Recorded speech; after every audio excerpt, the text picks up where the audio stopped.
How does the government investigate air crashes and runway incursions? Let's peek into the sophisticated machine of the National Transportation Safety Board, NTSB, an agency that, behind closed doors, utilizes innovation, ingenuity, and technical acumen to conduct independent investigations of all civil aviation accidents in the United States and major accidents in the other modes of transportation. Established in 1967, the NTSB is neither part of the Department of Transportation nor organizationally affiliated with any of DOT's model agencies, including the Federal Aviation Administration. Although the Safety Board has no regulatory or enforcement powers, its work and recommendations are crucial to ensuring a safe transportation in America and has also proven instrumental to the FBI and other law enforcement agencies when dealing with air crashes featuring criminal intent.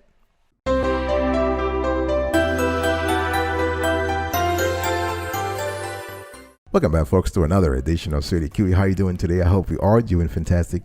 I'm doing marvelous, if you were to ask me. And if you are doing as great as I am, go grab a cup of coffee or tea or vodka and let's roll.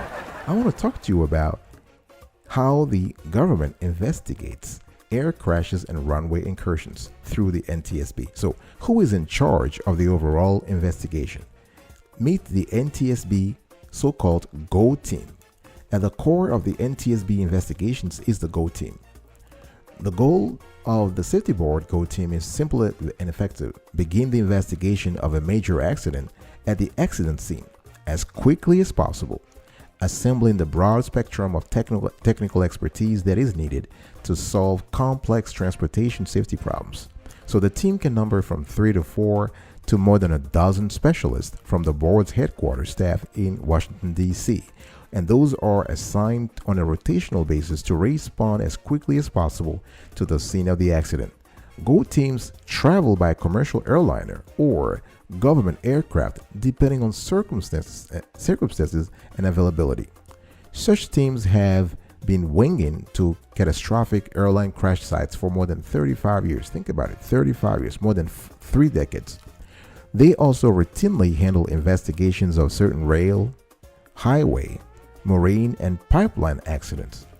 During that time on the duty rotation, members must be reachable 24 hours a day by telephone at the office or at home, or through pager. Most GO team members do not have a suitcase pre-packed because there's no way of knowing whether the accident scene will be in Florida or Alaska, but they have tools of their trade handy. Carefully selected wrenches, they have screwdrivers, and devices peculiar to their specialty. All the GO team members carry flashlights, tape recorders, cameras, and lots of extra tape and film.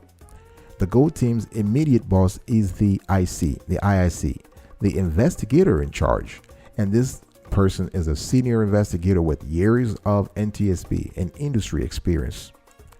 How do NTSB investigators work? All right, that's very easy. Each investigator is a specialist responsible for a clearly defined portion of the accident investigation. So in aviation, for example, these specialties and their responsibilities are, so you have operations, so the history of the accident flight and crew members' duty for as many days prior to the crash as appears relevant. Next, you have structure.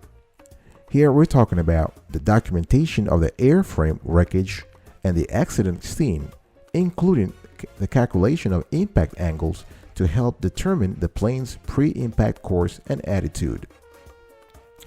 Next, you have power plants. Specialists in the power plants category, they examine engines and propellers and engine accessories. Next, you have systems. Systems specialists study components of the plane's hydraulic, electrical, pneumatic, and associated systems together with instruments and elements of the flight's control system. Air traffic control. What they do, they help with the reconstruction of the air traffic services given the plane, including acquisition of ATC radar data and transcript of controller pilot radio transmissions. Weather. So they gather all pertinent weather data from the National Weather Service and sometimes from local TV stations for a broad area around the accident scene. Human performance.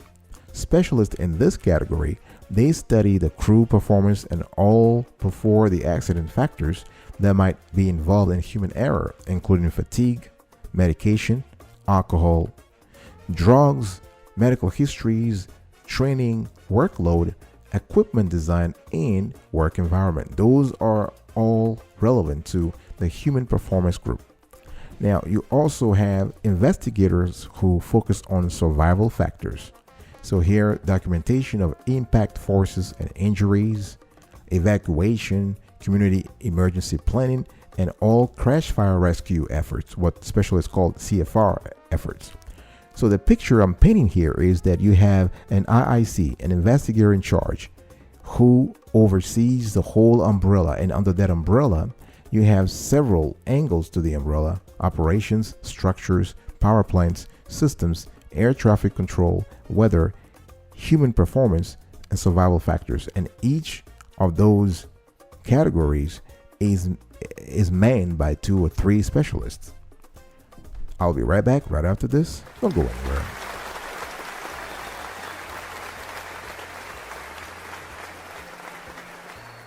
Welcome back, folks, to another edition of Sweetie Q. We're also having a conversation around how the government investigates air crashes and runway incursions. Now, what are the operating procedures? Under directions of the IIC, the investigator in charge, each of these NTSB investigators they had what is called a working group in one area of expertise.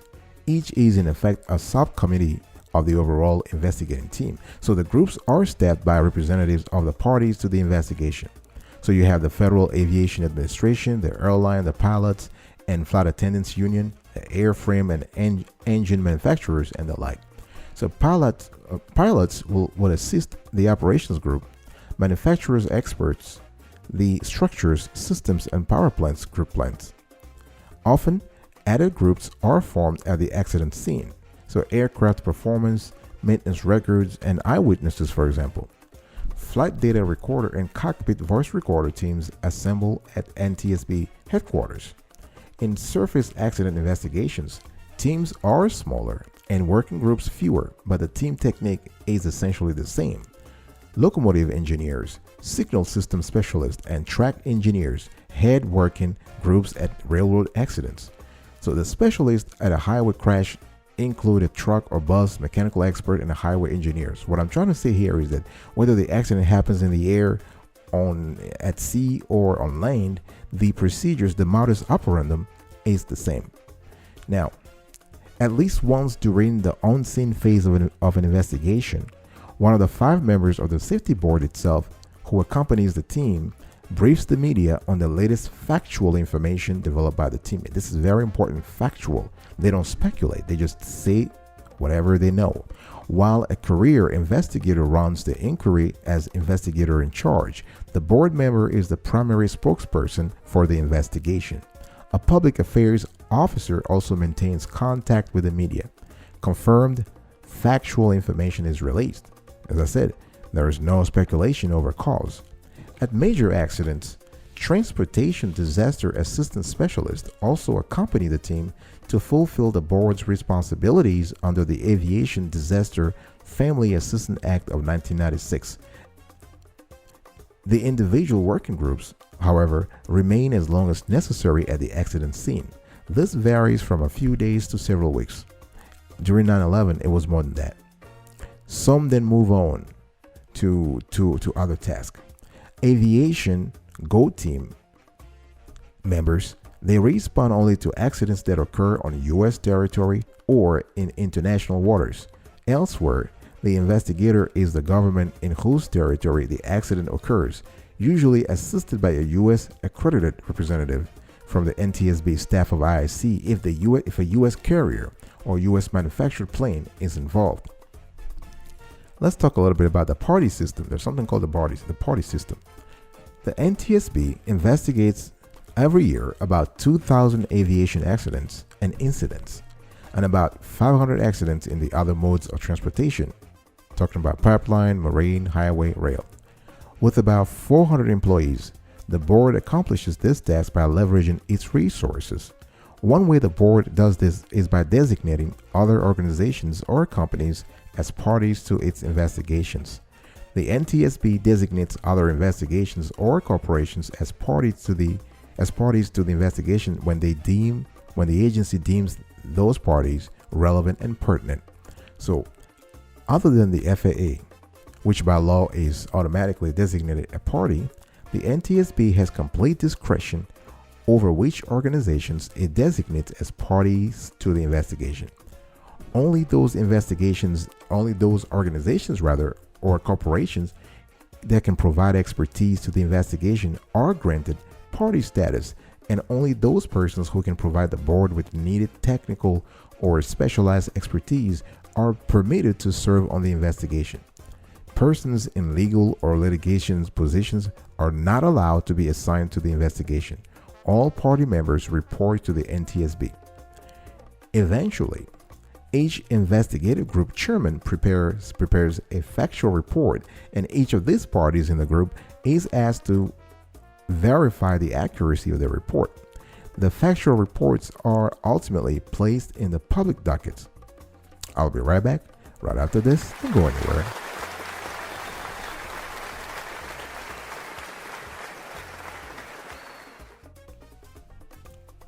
Welcome back, folks, to another edition of Sweetie Kiwi. We're also talking about a very exciting topic, and this is how does the government investigate air crashes and runway incursions? If you love the content's clarity and quality so far, please consider subscribing to our channel and turn on the notification bell. We'll surely appreciate that.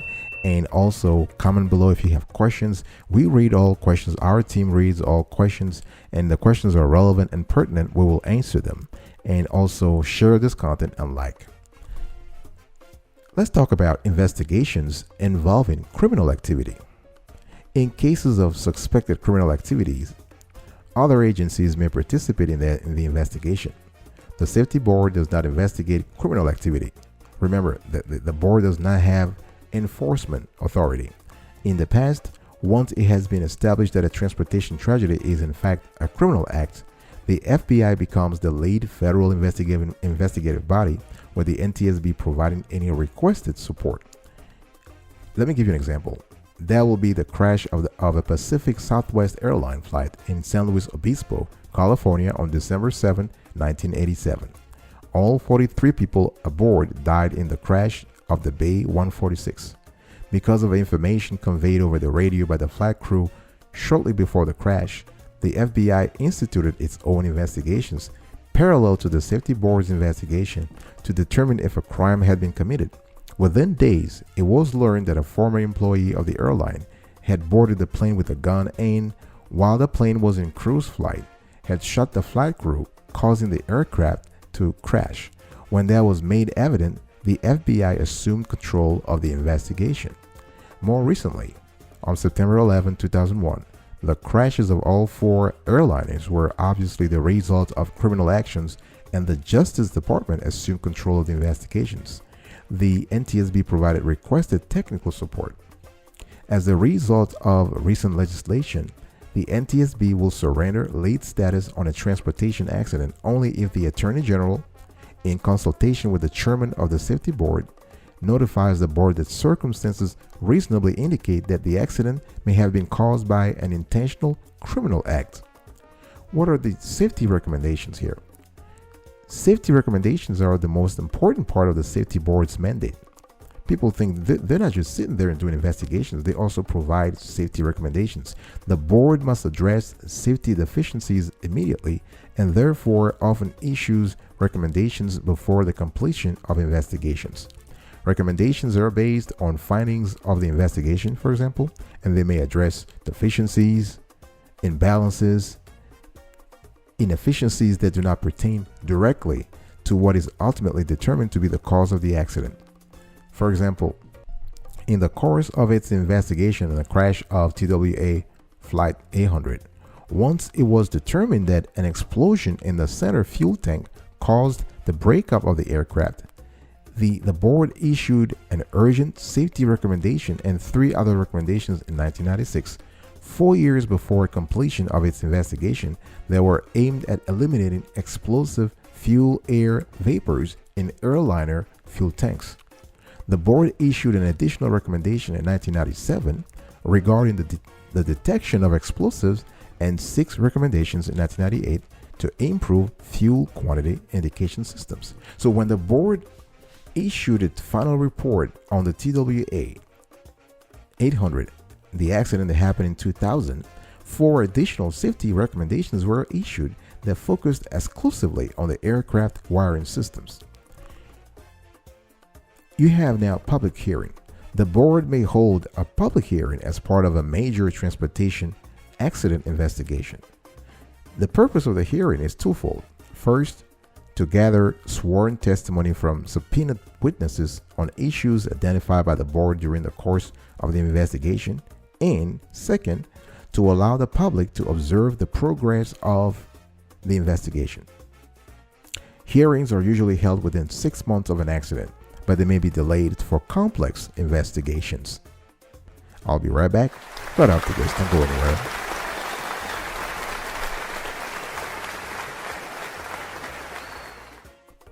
Welcome back, folks, to another edition of the Awesome Sweetie Kiwi Show. I hope you are doing fantastic. We are about to complete today's show about how the government investigates air crashes and runway incursions. The remainder of the investigation and final report. More months of tests and analysis eventually lead to the preparation of a draft final report by the safety board. Parties do not participate in the analysis and report writing phase of NTSB investigations. However, they are invited to submit their proposed findings of cause and proposed safety recommendations, which are made part of the public docket. The board then deliberates over the final report in a public board meeting in Washington, D.C. Non-safety board personnel, including parties and family members, cannot interact with the board during that meeting. Once a major report is adopted at a board meeting, an abstract of that report containing the board's conclusions, probable cause, and safety recommendations is placed on the board's website under publications. The full report typically appears on the website several weeks later. So this kind of wraps it up today for today's conversation, folks. I want to quickly give you a recap of today's show. In trying to understand how the government investigates air crashes and runway incursions, I spoke to you about who is in charge of the overall investigation, the GO team, how do NTSB investigators work, what are the operating procedures, the party system, investigations involving criminal activity, safety recommendations, public hearing, and the remainder of the investigation and the issuance of the final report. I will see you next time. But until then, remember, stay marvelous.